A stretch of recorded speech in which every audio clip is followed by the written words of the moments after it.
இன்னைக்கு Tamil Nadu politics follow பண்ணுற எல்லாருமே ரொம்ப எதிர்பார்த்துக்கிட்டு இருந்த ஒரு டேன்னு கூட சொல்லலாம்.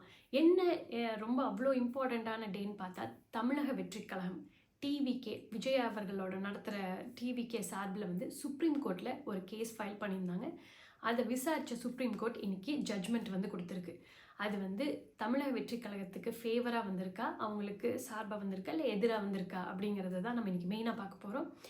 எதனால வந்து தமிழக வெற்றிக் கழகம் நம்ம தமிழ்நாட்டில் இருக்கிற ஹைகோர்ட் சொன்ன ஜட்ஜ்மெண்ட்டுக்கு எதிராக சுப்ரீம் கோர்ட்டுக்கு போனாங்கங்கிறது தான் நம்ம மெயினாக பார்க்கணும். ஸோ ஃபர்ஸ்ட் ஆஃப் ஆல் நம்ம இந்த எல்லா கேஸும் ஆரம்பித்தது வந்து 27 செப்டம்பர் 2025 அன்னைக்கு வந்து கரூரில் நடந்த அந்த கூட்ட நெரிசலில் மாட்டிக்கிட்டு நிறைய பேர் இறந்துட்டாங்க. எதனால வந்து மக்கள் உண்மையாக இறந்தாங்க, உண்மையாலுமே கூட்ட நெரிசல்னால தான் இறந்தாங்களா, இல்லை வேறு ஏதாவது விஷயங்கள் அங்கே நடந்துச்சா அப்படிங்கிறது தான் மெயின் பிரச்சனையாக இருக்குது. அதே மாதிரி இந்த கூட்ட நெரிசல் நடந்தது வந்து எல்லா கட்சிகளுமே வந்துட்டு ஒரு பொலிட்டிக்கல் கேமாக வந்து மாற்றிக்கிட்டாங்க. எல்லாருமே இன்னொருத்தங்களை நீங்கள் இதை பண்ணினதுனால தான் நடந்துச்சு, நீங்கள் வந்து இதை ஒழுங்காக செய்யலை அப்படின்னு ஒருத்தரும் இன்னொரு சைடு வந்து கை காமிக்கிறது தான் மெயின் பிரச்சனையாக வந்து இது வெடிக்க ஆரம்பித்ததே. ஸோ ஃபர்ஸ்ட் ஆஃப் ஆல் இப்போது ரூலிங் பார்ட்டியான டிஎம்கே இல்லை கவர்மெண்ட், தமிழ்நாடு கவர்மெண்ட்டுன்னு எடுத்துக்கிட்டோம்னா ரூலிங் பார்ட்டியான டிஎம்கே மேலே வந்துட்டு மற்ற எஸ்பெஷலி தமிழக வெற்றிக் கழகமாக இருக்கட்டும், இல்லை மற்ற கட்சிகளாக இருக்கட்டும், நீங்கள் வந்து கரெக்டான ஒரு போலீஸ் ஃபோர்ஸோ இல்லை கவர்மெண்ட் சைட்லேருந்து எதுவுமே வந்து வரல அப்படின்னு அவங்கள கை காமிச்சதாக இருக்கலாம். இல்லை வந்து டிவிகே சைட், தமிழக வெற்றிக் கழகத்தோட சைடில் நீங்கள் வந்து சொன்ன டைமுக்கு கரெக்டாக வரல, அதுலேருந்து கிட்டத்தட்ட 7 மணி நேரம் தாமதமாக வந்திருக்கீங்க. அதே மாதிரி இந்த பிரச்சனை நடந்ததுக்கப்புறம் நீங்கள் அங்கே என்ன நடந்துச்சுன்னு கூட பார்க்கல, உடனே கிளம்பி போயிட்டீங்க.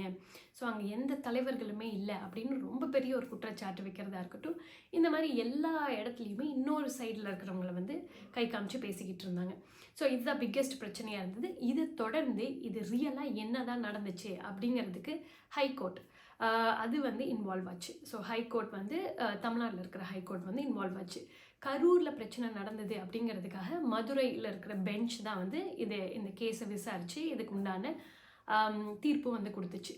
தீர்ப்பில் என்ன வந்துச்சுன்னா, ஈவன் தோ தமிழக வெற்றிக் கழகத்திலேருந்து ஒரு தனி ஆன ப்ராப், ஸோ மீனிங் சிபிஐயோ இல்லை அந்த மாதிரி இண்டிவிஜுவலான ஒரு எக்ஸ்டர்னல் என்டிட்டி தான் வந்து இதை விசாரிக்கணும் அப்படின்னு கேட்டிருந்ததை, இல்லை முடியாது, தமிழ்நாடு போலீஸ் வச்சு தான் வந்துட்டு நாங்கள் இதை விசாரிப்போம், நாங்கள் வேணால் ஒரு ஸ்பெஷல் இன்வெஸ்டிகேஷன் டீம் வந்து இதுக்காக அமைச்சிக்கலாம், அதுதான் வந்து ஐபிஎஸ் ஆஷ்ரா கார்க் அவரோட தலைமையில் வந்து இது ஒரு ஸ்பெஷல் டீம் வச்சு இன்வெஸ்டிகேஷன் நடந்துச்சு. ஆனால் இதில் வந்து என்ன தான் வந்துட்டு ஒரு தனியான ஒரு இன்வெஸ்டிகேஷன் டீம் வந்து வச்சாலுமே கரண்ட்டான ரூலிங் பார்ட்டி, கரண்ட்டான கவர்மெண்ட் இருக்கிற அவங்களோட இன்ஃப்ளூயன்ஸ்னால இது வந்து ஒழுங்கான முறையில் வந்து இன்வெஸ்டிகேஷன் நடக்காது அப்படிங்கிறது கொஞ்சம் பரவலாகவே நம்பப்பட்டது. அதனால அதை தொடர்ந்து டிவிகே சைட்லேருந்து சுப்ரீம் கோர்ட், இந்தியாவிலேயே ரொம்ப பவர்ஃபுல்லான சுப்ரீம் கோர்ட்டுக்கு வந்து போச்சு. அந்த இடத்துல வந்து கேஸ் ஃபைல் பண்ணாங்க. ஸோ கடந்த வெள்ளிக்கிழமை வந்து இந்த கேஸை வந்து ஃபுல்லாக அனலைஸ் பண்ண சுப்ரீம் கோர்ட் வந்து இன்றைக்கி ஜட்ஜ்மெண்ட் கொடுக்குறேன் அப்படின்னு சொல்லியிருந்தாங்க. அந்த அனலைஸ் பண்ணி முடிக்கும் போது தீர்ப்பு கொடுக்கறதுக்கு முன்னாடி, அதாவது அக்டோபர் 10 என்னெல்லாம் சொல்லியிருந்தாங்கன்னா, நிறைய விஷயங்கள் வந்துட்டு சுப்ரீம் கோர்ட் சைட்லேருந்து சொல்லியிருந்தாங்க. அதில் ஒரு சில இம்பார்ட்டண்ட்டான விஷயம் என்னென்னா, ஈவன் தோ இது வந்து கரூரில் நடந்ததுனால மதுரை பெஞ்சில் தான் வந்து இன்வெஸ்டிகேஷன் நடந்தது.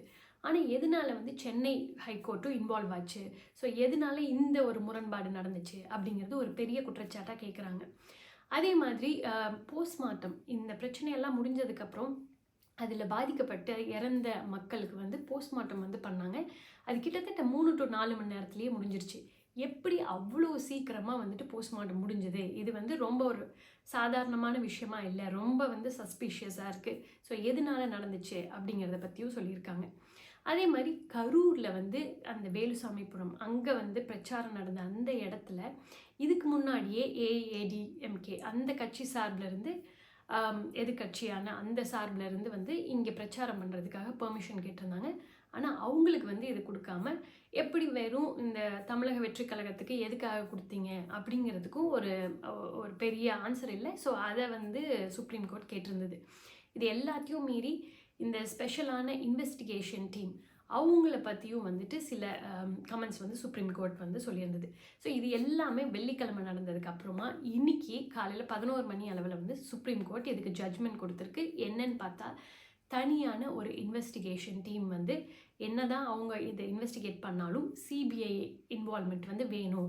ஸோ இந்த கேஸை வந்து சிபிஐ கிட்ட கொடுக்குறோம் அப்படின்னு சொல்லி சுப்ரீம் கோர்ட் வந்து சொல்லியிருக்கு.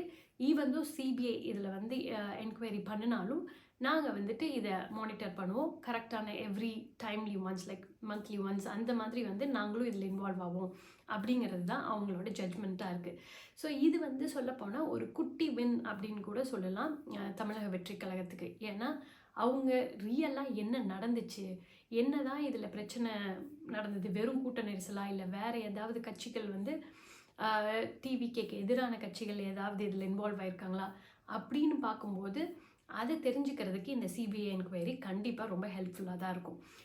இது எல்லாத்தையும் தொடர்ந்து கவர்மெண்ட் சைட்லேருந்து வாதாடின வக்கீல் வந்து இந்த சாதாரண ஒரு சின்ன விஷயத்துக்கு வந்துட்டு ஒரு சிபிஐ என்கொயரி வந்து தேவையா அப்படிங்கிற சைட்லேருந்து வாதாடினார்.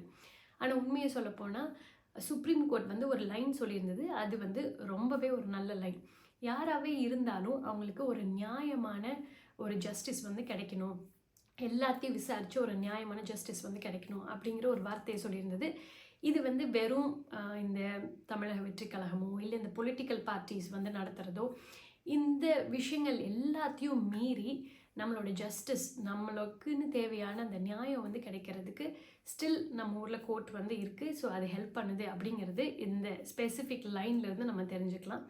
ஸோ நீங்கள் இந்த கேஸ் வந்து இப்போ சிபிஐக்கு போனதுக்கப்புறம் என்ன நினைக்கிறீங்க? கரெக்டான ஒரு இன்வெஸ்டிகேஷன் நடந்து உண்மையாகவே அந்த கேஸில் என்ன நடந்துச்சு, அந்த பிரச்சாரத்தில் வந்து அந்த கூட்ட நெரிசல் வந்து நார்மலாக நடந்ததா இல்லை வேறு ஏதாவது ஃபேக்டர்ஸ்னால ஏற்படுத்தினதா அப்படின்னு சொல்லி கண்டுபிடிப்பாங்கன்னு நினைக்கிறீங்களா அப்படிங்கிறது இந்த கமெண்ட் செக்ஷனில் நீங்கள் சொல்லுங்கள். நம்ம இதை தொடர்ந்து இந்த விஷயத்தில் நம்மளுக்கு மேற்கொண்டு ஏதாவது இன்ஃபர்மேஷன் கிடைக்குது அப்படின்னா நம்ம அதை பற்றியும் நம்ம பேசுவோம்.